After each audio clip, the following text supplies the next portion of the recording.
Who was that? So we're going to talk about roots and wings. The what and how of my life. The what and the how of my life. So the what is the roots. That's the root part. What are roots? It's what gives a person with roots. It's what gives that person firmness in their life. It gives them character. It changes from personality. Character is something you have forever. Personality, that can change with age. I mean, you can tell twin brothers, they're real small, but you can see the character of each one of them. You can see the difference of that child. You can see the character a child has in the way he responds. He is asking for things. The way he can become real stubborn. A little child that can be so smiley with everyone, joyful. That's the character, right? And many times you can't be too joyful when they're kids. You got to wait for the character after adolescence, or how do you pronounce that? Adolescence, yeah? I'm saying it right? Wow. Okay. Because when they're children, you get so happy because, oh my God, my child is so great at school, he's so friendly, and then adolescence comes and turns out to be a little contrary. Right? Thank God when it's actually a child that's real hyperactive, who's really friendly, who's really unorganized. You can be happy because adolescence is going to fix that. But when they're so studious, they're so proper in their way, when they're children, pray. Pray, because adolescence is going to bring you all the contrary. That's the psychology of life. That's what happens. Remember when they were so smart, they were so dedicated in elementary school? And then what happened in junior high and high school? God, they were even prettier, remember? She was so cute. I mean, she was cute. But after adolescence, I mean, she's not cute, you know. The cuteness got big and it doesn't look right, you know. So let's go for character, people. Let's go for character. That's what we have to form in ourselves and in our children.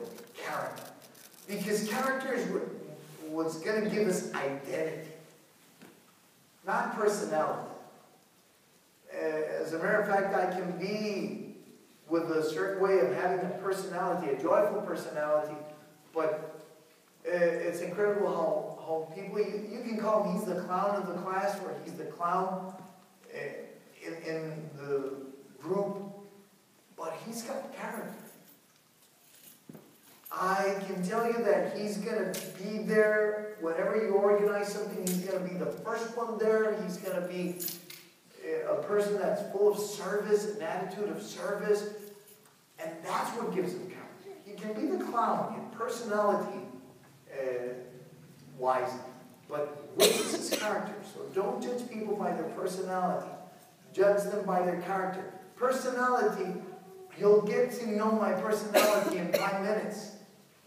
But character takes a longer time for you to judge me according to my character. That's going to take time. And don't confuse character with personality. You end up liking someone who has no character but has a great personality. All the stars you see on television, what is it you really get to see? Character or personality? Yeah, personality. Yeah, they're actors. You don't get to know people from their character until you really live with them. So don't judge easily. And what gives strong roots, strong character, identity to the person. When you can answer these questions, who am I? Why do I exist? What is the meaning of my brief stay in this world? Where do I come from? And where am I headed? Philosophical questions. But when you can really respond to these questions, that makes you a person with character. And you know what? Many of us don't have character. We have personality. We go with the winds. You know? We go to wherever the winds take us. We don't know who we are. Why we exist. We don't respond to those questions. It's like, wait, that's too profound for a coffee. You know? Some drunkards I've seen doing more philosophy. You know, when they're drunk, compadre, what? Why are we here? The other guys like, they invited us to the quinceañera. No. I mean, he gets real philosophical at times. It's great. You wish you drink every day. So it's like, who am I? Who are you? Rafael. No. Who are you? And you know, a way to see if you're really responding to this is, who am I to my parents? Who am I to my friends? Who am I to my colleagues at work? Who am I to my parishioners? Who am I? And when the response is the same from all directions, that's who you are. And many of us truly do not know who we are. Why? Because with our parents we're a certain way. With our friends we're a certain way. With our colleagues at work we're another certain way. So who are you? So we cannot really respond to that question. And people will be going to our funeral and they're just going to be saying the phrase, he was such a good person. Yeah, but who was he? Well, I really didn't get to. And they all have to come up and say a little bit of what they knew about you, right? And the first one that's all surprised at what they're saying is your family, right? I'm what? I've seen widows going to their children. You want to peek into the box who's in there? They're saying so many great things about him. Right? Go check if it's your dad. Then he comes over.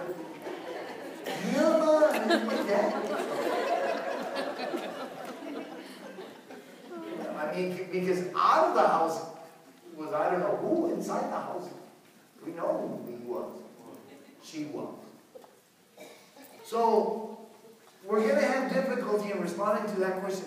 Who am I if I'm giving different myself, different publics, different people? What is the meaning of my brief stay upon this world? Why am I here? See, I have my own response. I have my own response. And I want you to have your own response too. Don't be repeating what I say.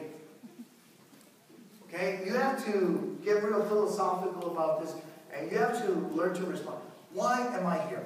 I am here because I am loved by my Creator. He wanted to share everything He is with me. And He made me to His image. I am here as an instrument. First of all, I have to discover God's love, and then I'm an instrument of God's love. I'm like a tube, right? And the reason why I exist is that God wants to communicate to you His love. So I'm here as an instrument for God's love.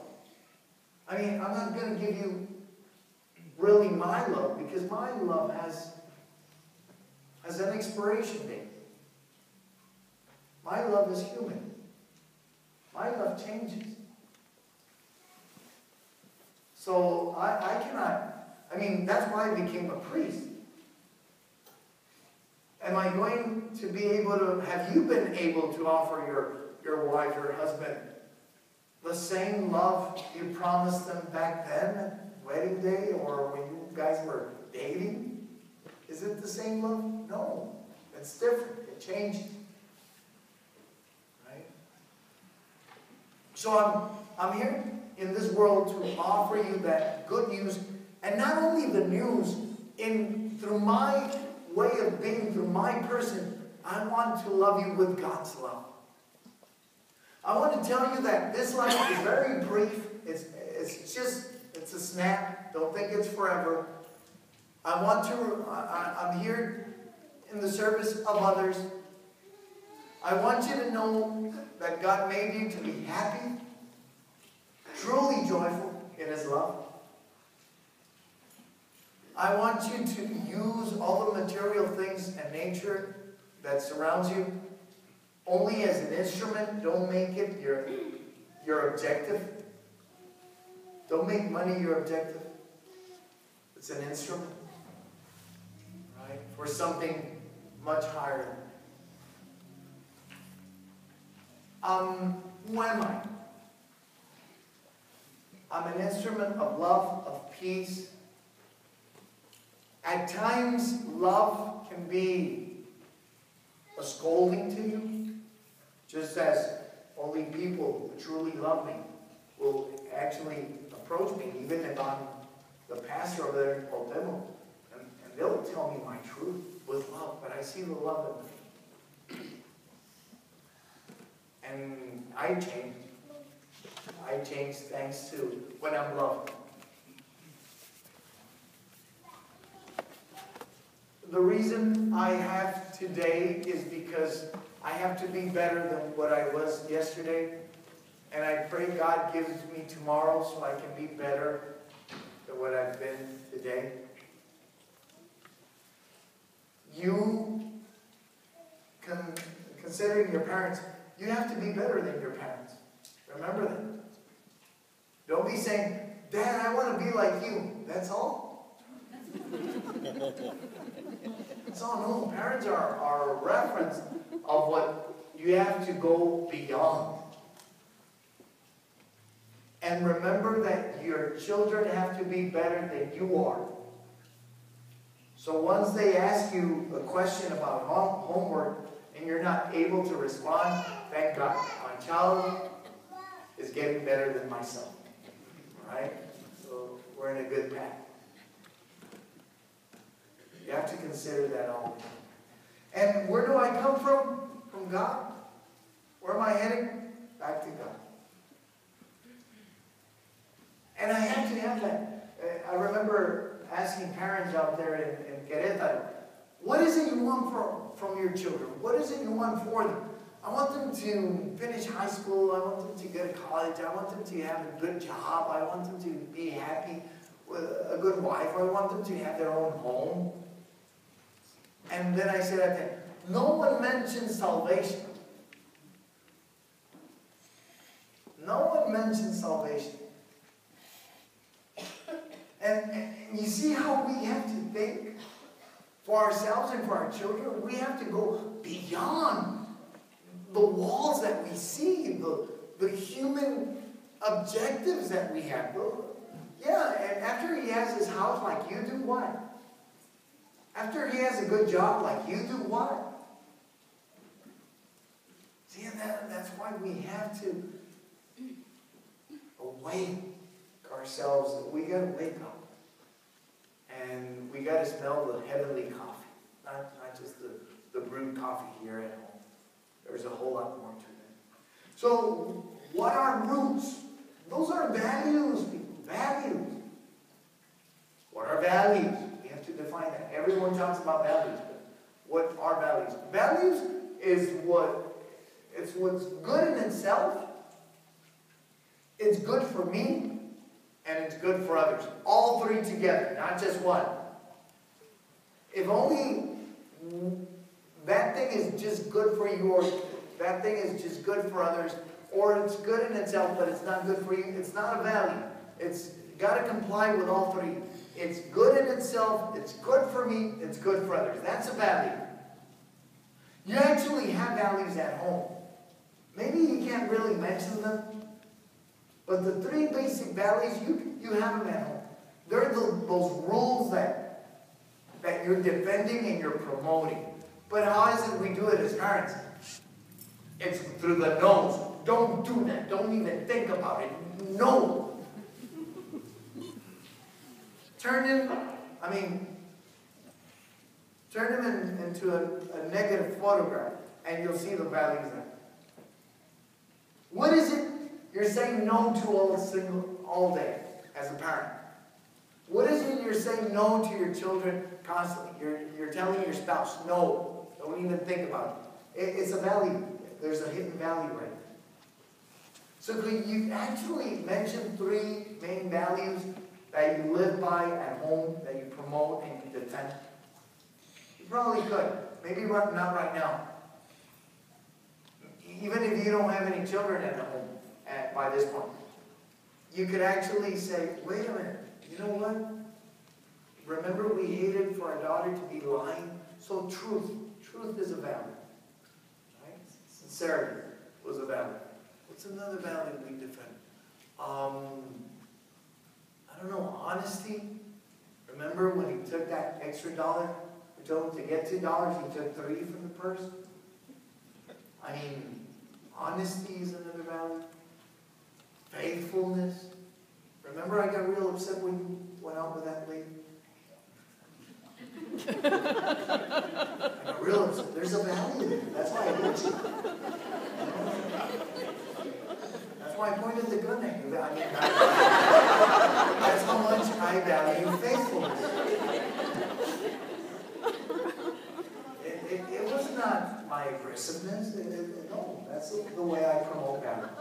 I should have become a cop.